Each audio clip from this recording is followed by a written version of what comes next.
আসসালামু আলাইকুম। প্রিয় দর্শক, আপনাদের সকলকে আমন্ত্রণ জানাচ্ছি আলাপ চাইতে। আজ আমাদের সঙ্গে আছেন আসসালামু আলাইকুম রহমতুল্লাহি ওবরকাতুহ।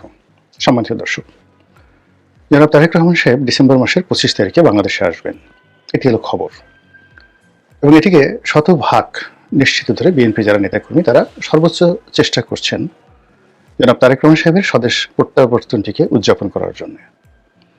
এখন এই সময়টিতে তারেক রহমান সাহেবের দেশে ফেরা কতটা উচিত কতটা অনুচিত, বা তিনি এতদিন কেন এলেন না, এখন কেন এলেন, এবং তার এই আশার যে পরিণতি সেটি কি ঘটতে যাচ্ছে, এই বিষয়গুলো নিয়ে আমার মস্তিষ্কে যে চিন্তাগুলো নাড়া দিচ্ছে, অথবা আমি রাজনীতি যতটুকু বুঝি কোনো রকম পূর্ব প্রস্তুতি ছাড়াই আমার হৃদয় থেকে যে কথাগুলো এই মুহূর্তে উৎসরিত হবে সেটা হলো আমার চিন্তা চেতনা এবং আমার প্রজ্ঞার ফলাফল। আপনারা শুনবেন, ভালো লাগলে স্মরণে রাখবেন, আর ভালো না লাগলে ক্ষমার সুন্দর দৃষ্টিতে দেখবেন। প্রথমত, আমি সেই গত 14 মাস থেকে, এখন ফার্স্ট ডে থেকে আমার কাছে মনে হয়েছে যে 8 তারিখে, ডিসেম্বর মাস নয়, ঠিক জুলাই মাসের যে বিপ্লব, জুলাই আগস্টের যে বিপ্লব, যেটি 5ই আগস্টে পূর্ণতা পেল এবং সরকার যেদিন গঠিত হলো ডক্টর মোহাম্মদ ইউনূসের নেতৃত্বে, তার আগের দিন পর্যন্ত জামাত এবং বিএনপির হাতে পর্যাপ্ত সুযোগ ছিল, সুবিধা ছিল। তারা সেই অপরচুনিটিটা হারিয়েছে, নষ্ট করেছে। অর্থাৎ আগস্টের 5 তারিখ, 6 তারিখ, 7 তারিখ, 8 তারিখ বিএনপি এবং জামাতের যা করণীয় ছিল সেটি তারা করেনি। ক্যান্টনমেন্টে জামাতের আমির গিয়েছেন, বিএনপির মহাসচিব গিয়েছেন, অন্যান্য নেতৃবৃন্দ গিয়েছেন।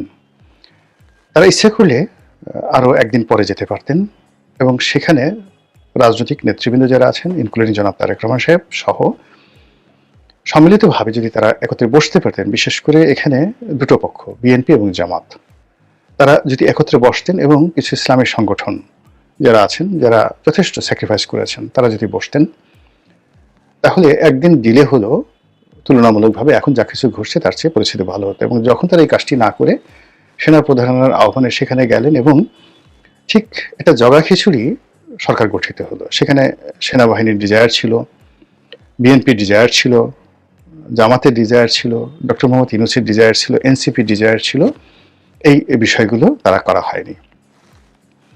2 নম্বর হলো যে বিএনপি এবং জামাত তারা রাজনীতির মুরব্বী, তারা কোনো অবস্থাতেই রাজনীতির এই বিষয়াদি নিয়ে তাদের যে পারস্পরিক যে আলোচনা, পলিটিক্যাল ডিসিশন, সেই ডিসিশনে এনসিপিকে বা বৈষম্য বিরোধী ছাত্র আন্দোলনে যারা নেতৃবৃন্দ রয়েছেন তাদের সঙ্গে বৈঠক করাটাই তাদের ঠিক হয়নি, উচিত হয়নি। তারা আমাদের সন্তানসমূহ, আমরা যে কোনো ব্যাপারে একটা সিদ্ধান্ত নেব এবং তাদের কল্যাণের জন্য আমাদের যে সিদ্ধান্ত, সেই সিদ্ধান্তটাই তাদেরকে জানিয়ে দেওয়া উচিত ছিল, যেভাবে নেপালে ঘটেছে। এই 3টি ভুলের কারণে প্রথম দিন থেকে, সরকারের প্রথম দিন থেকে আজকের দিন পর্যন্ত একটার পর একটা অনাসৃষ্টি ঘটে গেছে। এবং এই কথাগুলো দেখবেন যে আমার একটা কনসিস্টেন্সি রয়েছে, ধারাবাহিকতা রয়েছে।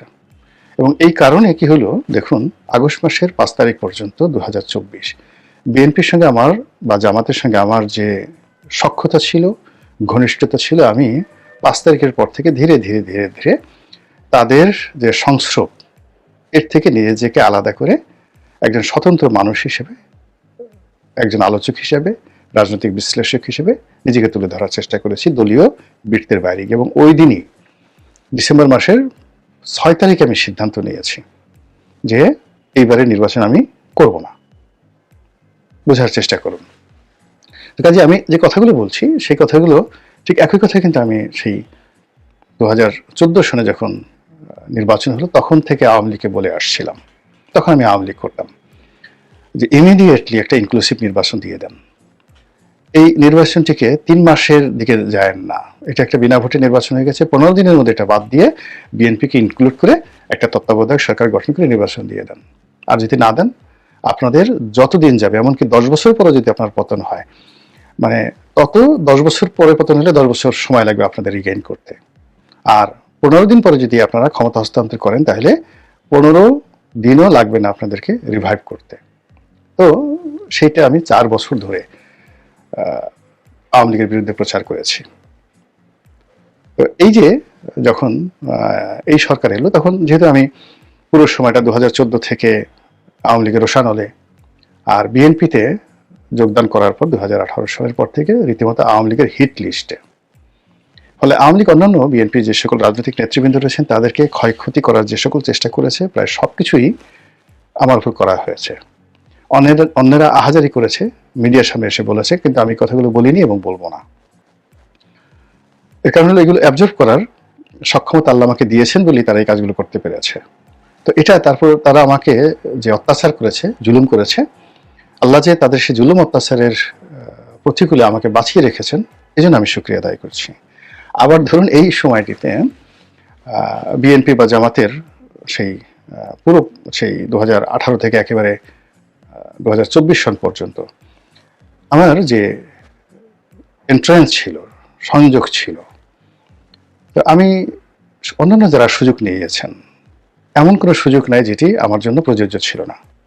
সরকারে এখন যারা চালাচ্ছেন তাদের কাছ থেকে সুযোগ নিতে পারতাম, বিএনপির কাছ থেকে নিতে পারতাম, জামাতের কাছ থেকে নিতে পারতাম, অথবা যারা এই সময়টিতে সুযোগ বিতরণ করেছেন আসলে জ্ঞান বুদ্ধি বা কোনো জায়গাতে আমার কাছে নিজেকে তাদের হীন মনে হয়নি কখনো। এই কথাটা বললাম এই কারণে যে তাদের অনুমতিও দরকার ছিল না। এই যে একটা অরাজক অবস্থার মধ্যে অন্যান্য যারা সুযোগ নিয়েছেন, আমি যদি একটু চেষ্টা করতাম বা ইচ্ছা করতাম, এই সুযোগ নেওয়া আমার জন্য কোনো বিষয় ছিল না। 2-4টে ব্যাংক দখল করা, 2-4টে টেলিভিশন দখল করা, 2-4টে পত্রিকা অফিস দখল করা, তারপরে আওয়ামী লীগের 2-4 দশজনকে সেফ এক্সিট দেওয়া, এক একটা ডিল হয়েছে। যারা সেফ এক্সিট দিয়েছেন শত শত কোটি টাকার ডিল হয়েছে। আওয়ামী মাইন্ডের যে সকল ব্যবসা প্রতিষ্ঠান রয়েছে শত শত কোটি টাকার ডিল হয়েছে। এগুলো আমার জন্য কোনো ব্যাপারই ছিল না। আমি এই লাইনের মানুষ, সব মুখস্থ, সব জিনিসগুলো মুখস্থ। ফলে 5 তারিখ সকালবেলা থেকে আমি চেষ্টা করলে কয়েক হাজার কোটি টাকার মালিক সহ মানে পদ পদবি আমার জন্য কোনো ব্যাপার ছিল না। কাকপক্ষীয় টের পেত না। এখন চাঁদাবাজ হিসেবে, দখলবাজ হিসেবে যাদের নাম আসছে, আমি এই কাজ করলেও আমার নাম আসতো না।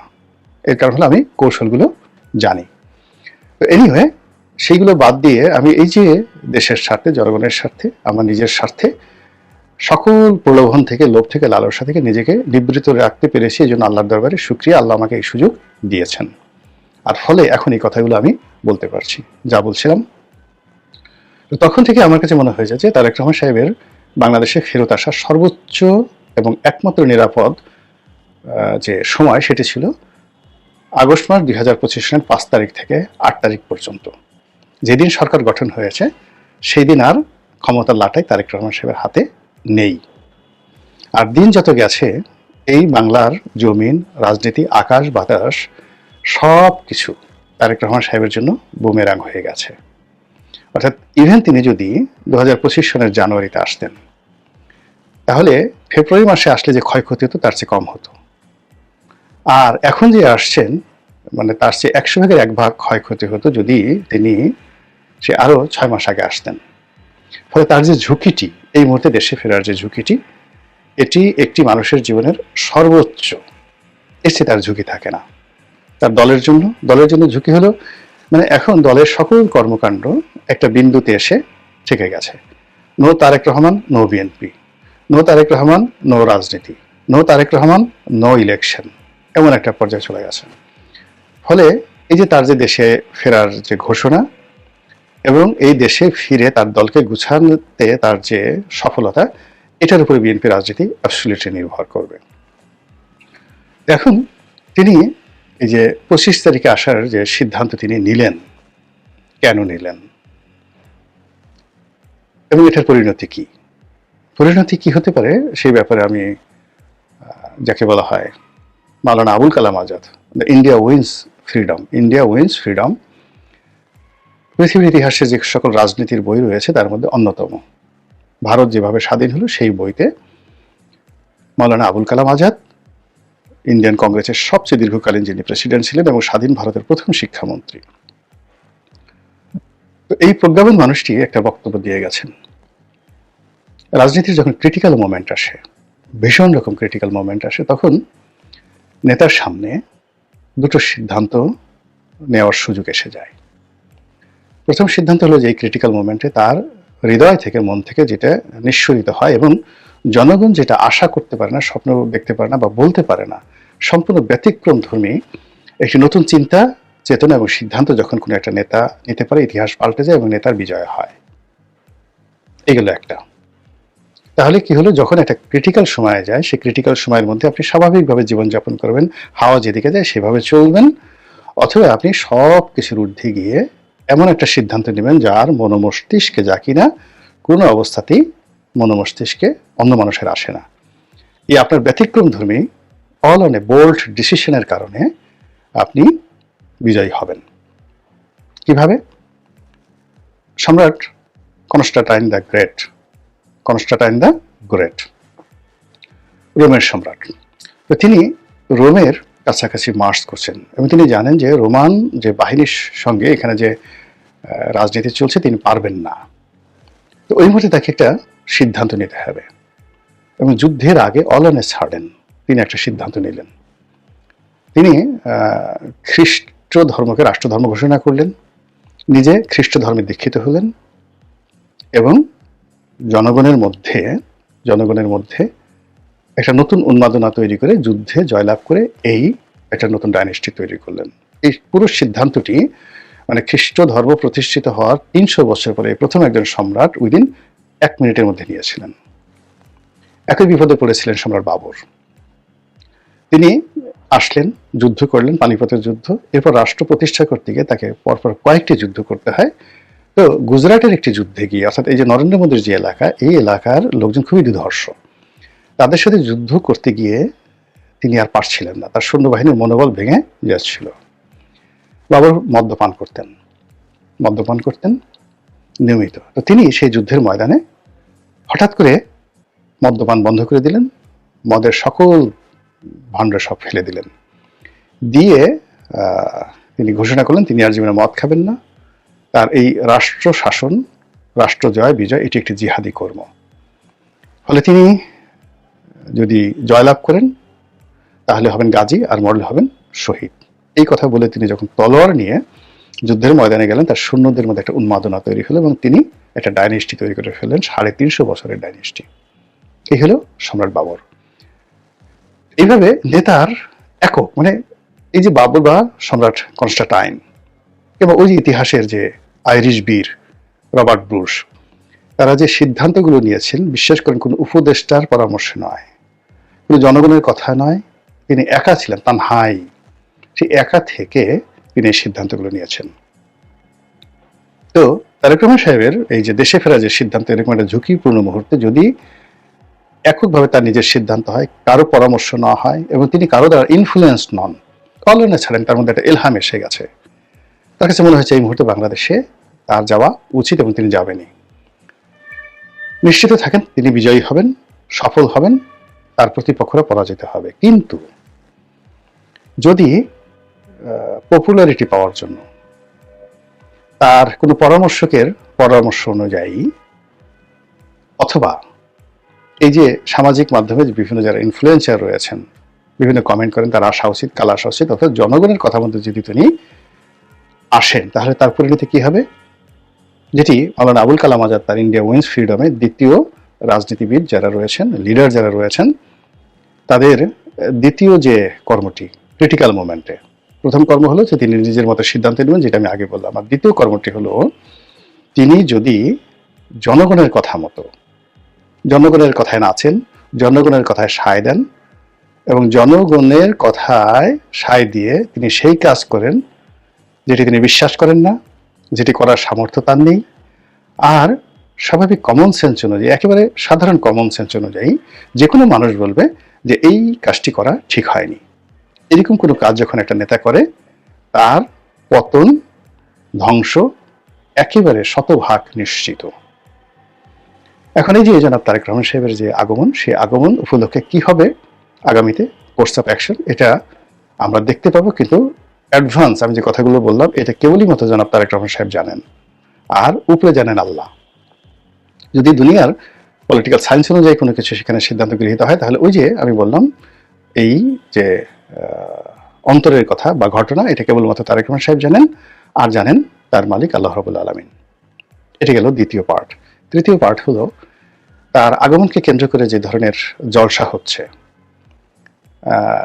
মানে সংবর্ধনার আয়োজন হচ্ছে, সাংবাদিকদেরকে ডাকা হচ্ছে, গানের আয়োজন, মানে তাকে সেলিব্রেট করার জন্য বিভিন্ন জায়গাতে সঙ্গীতের আয়োজন হচ্ছে, কনসার্ট হচ্ছে। এগুলো আমার কাছে ভালো লাগছে না। এগুলোর মধ্যে আমি অশনির সংকেত দেখতে পাচ্ছি। এর কারণ হলো, যখন কোনো কিছুর আগমন নিয়ে খুব বেশি অ্যাডভান্স উৎসাহ দেখানো হয়, উদ্দীপনা দেখানো হয়, তখন আল্লাহ আসলে বেজার হন। তার এই আগমনটার কোনো হেতু নেই। তিনি এমন কোনো সফলতা বানিয়ে নিয়ে আমাদের এই দেশে আসছেন না। তাকে একটা যুদ্ধ করার জন্য আসছেন তিনি। আমরা আনন্দ দেখাবো কেন? তিনি কোনো মেসেজ নিয়ে আসছেন না, যে মেসেঞ্জার হিসেবে সুসংবাদ নিয়ে আমাদের জন্য আসছেন না। আমরা কেন আনন্দ দেখাবো বলেন? তিনি যে বাংলাদেশ থেকে গেছেন একটা করুণ পরিণতির মুখোমুখি হয়ে, অপমানিত হয়ে, লাঞ্ছিত হয়ে, কষ্ট পেয়ে, দুর্ভাগ্যের রাজপুত্র রূপে তিনি দেশ ত্যাগ করেছিলেন 1/11-এর সময়। এটা ছিল অপমানের একটা বিদায়। সেখান থেকে তিনি আবার যখন ফিরছেন, সেই ফেরাটার মধ্যে দল হিসেবে বিএনপি, ব্যক্তি হিসেবে তারেক রহমান সাহেবের আপনি সাকসেস রেশিওটা দেখেন। জামাত বলবে যে তারা তো এই কাজ করেনি, এই কাজ মাস্টার মাইন্ড হিসেবে এই বিপ্লবটা আমরা ঘটিয়েছি। বিএনপি বলে যে না, আমরা ঘটিয়েছি। তো সব মিলিয়ে যেটা নিয়ে বিতর্ক আছে, যেটার পিছনে লিখিত ইতিহাস আছে, দলিল আছে, এবং সেই সকল দলিলের মধ্যে একটা সিঙ্গেল শব্দ পাবেন না যে শব্দের কারণে আপনি তার আগমনকে উপলক্ষ করে আনন্দ প্রকাশ করতে পারেন, উল্লাস করতে পারেন এবং জাতিকে বলতে পারেন তোমরা আনন্দ করো। কাজে এই যে এত আয়োজন, এত রাগঢাক, এত ঢাক ঢোল, এই জিনিসগুলো ইতিহাসের দৃষ্টিতে, আমি ছাত্র হিসেবে, ইতিহাসের ছাত্র হিসেবে যতটুকু জানি, এটা লক্ষণটা ভালো নয়। আল্লাহ আমাদের এই জাতিকে রক্ষা করুন, হেদায়েত দান করুন।